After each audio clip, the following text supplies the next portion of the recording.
And we can get to the root of it. It's not difficult, but it has to simply be dealt with. It's just like anything else. If you've got black fungus growing in your kitchen, it's not the end of the world, but you got to deal with it or it's going to poison your whole system.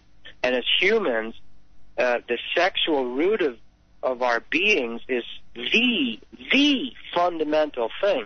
We cannot have existence, existence. The word existence meaning to come out of the oneness and have the experience of being individuals. We cannot have existence in physical bodies without sex.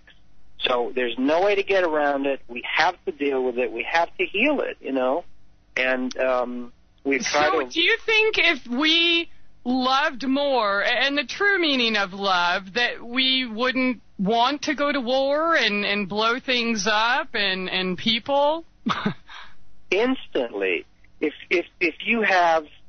So we got a lot of screwed up people out here. I mean, and, you know, I'll step forward first, okay? I'm not going to lie here. I have some, you know, this is just...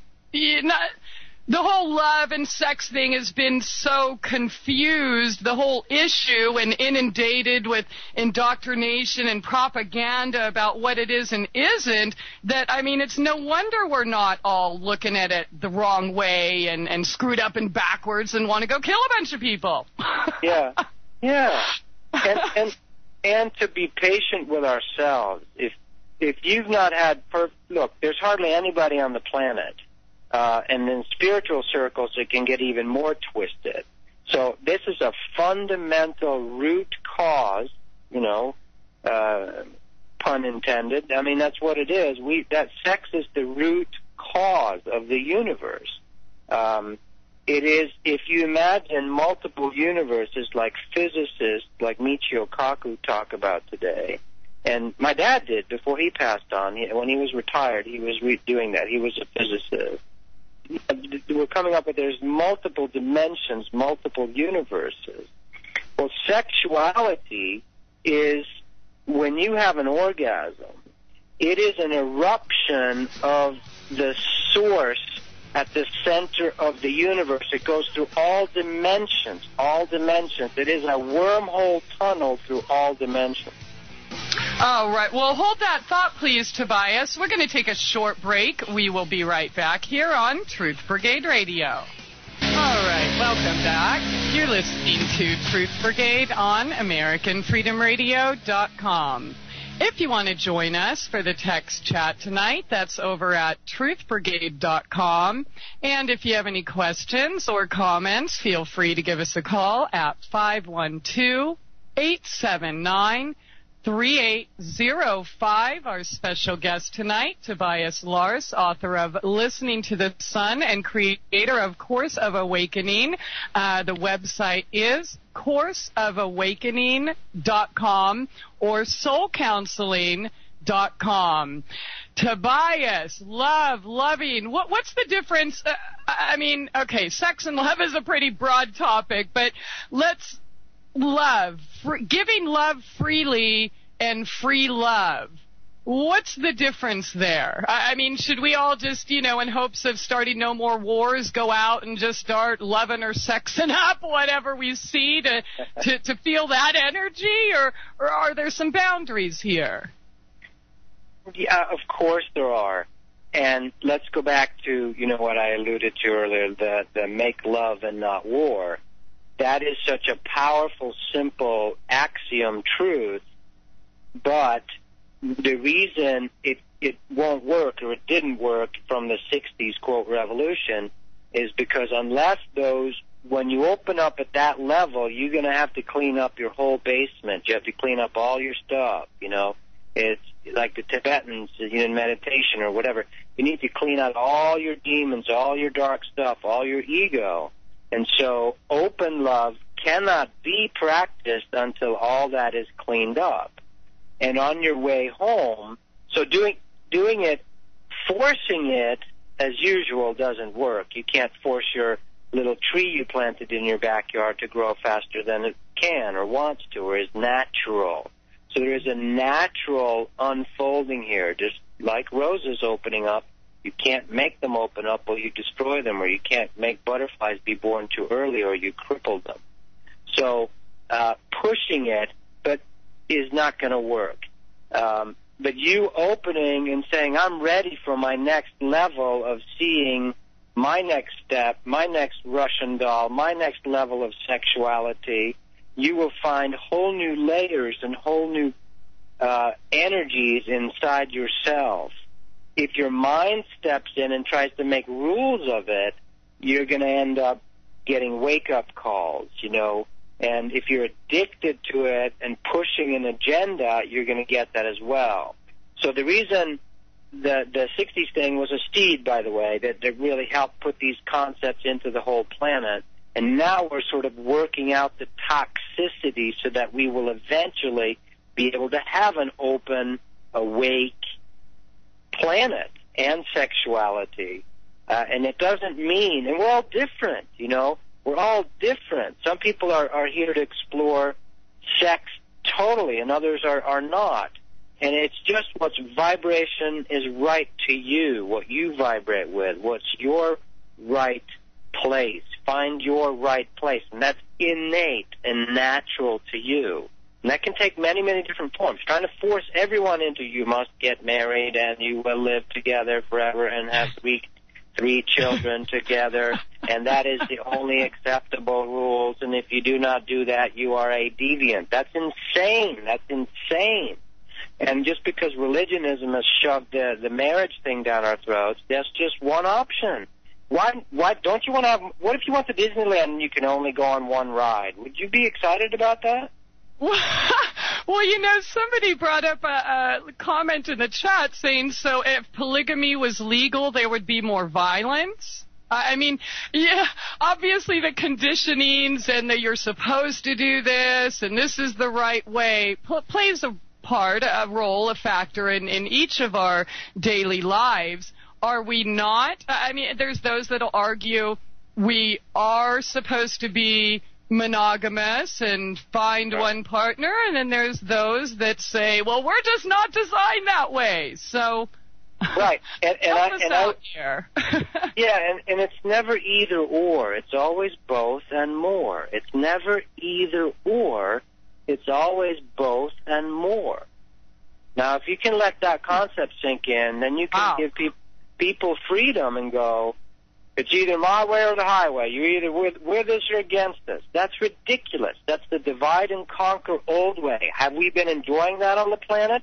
Have we been enjoying our 3,000 wars in 3,000 years? Have we been enjoying the sexual and ritual abuse? Have we been enjoying pit bull marriages where men and women who start with this beautiful love? I used to film weddings at one point in my life as part of helping my video company.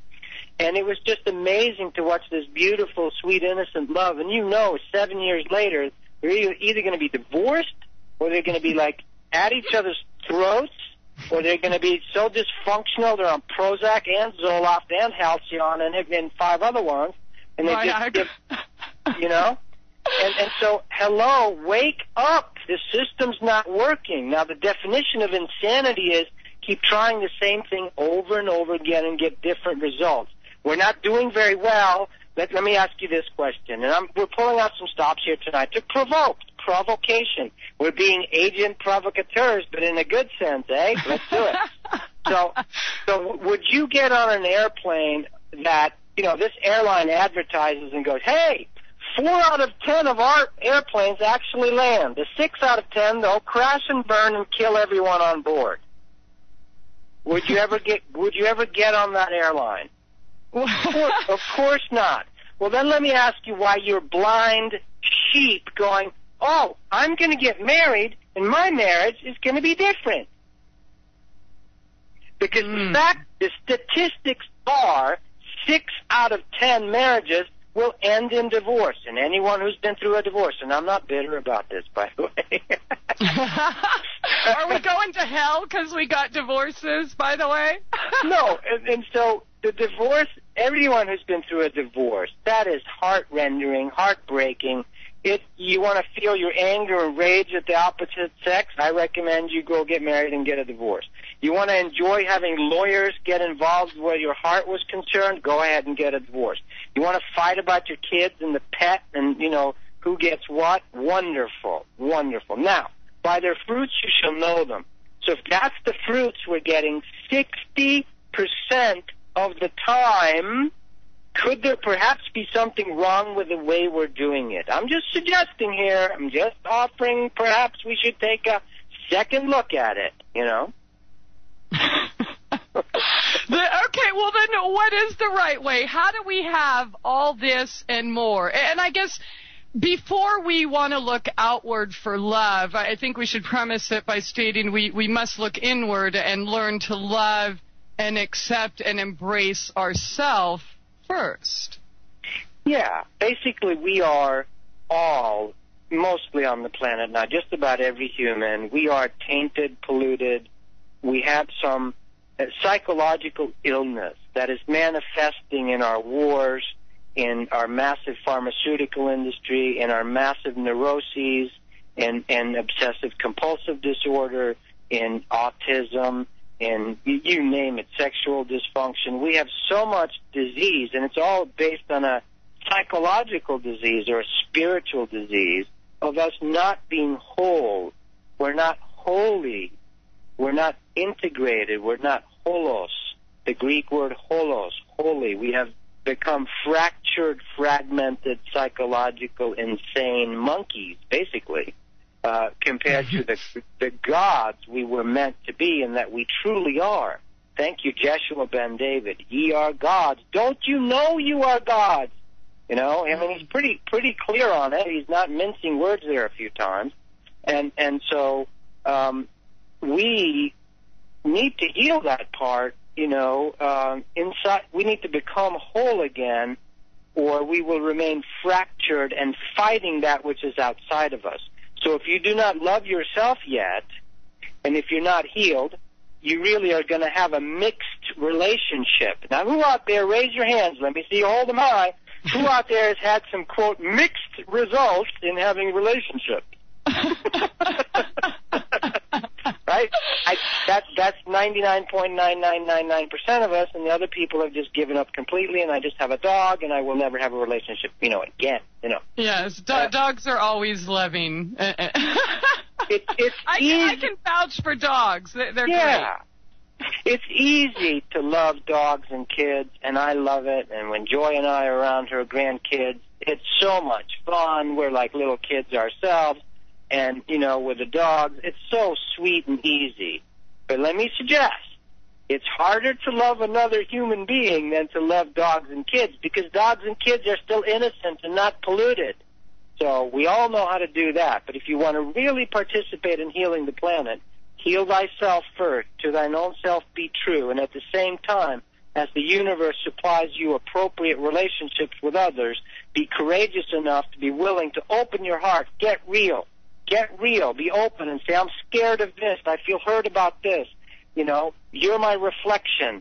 But, withdrawing completely from just having other human relationships is not going to help heal it. Although there's a time for that. There's a time for everything under heaven. But it's easy to love dogs and easy to love kids. We can all do that. That's not hard. But, I suggest try loving some humans as well. That might really help the planet. It comes in handy. Somebody on the text chat says 3 possible results. 1, results of sex. 1, pregnancy. 2, disease. And 3, commitment. Yes. So I don't know which of those is worse, but it's funny. I mean, it is funny, but I think we all can relate with that. So it's kind of hard to embrace or what we are feeling about love or sex, because how do we know? What we're taught to go outside for all the experts to tell us how to do everything, including love and sex. So, you say that word commitment, and everyone, their skin's crawling or run in their bathroom and hide, and then of course pregnancy and disease. But you have a chapter in your book and you talk about original sin. Can you elaborate on that, please?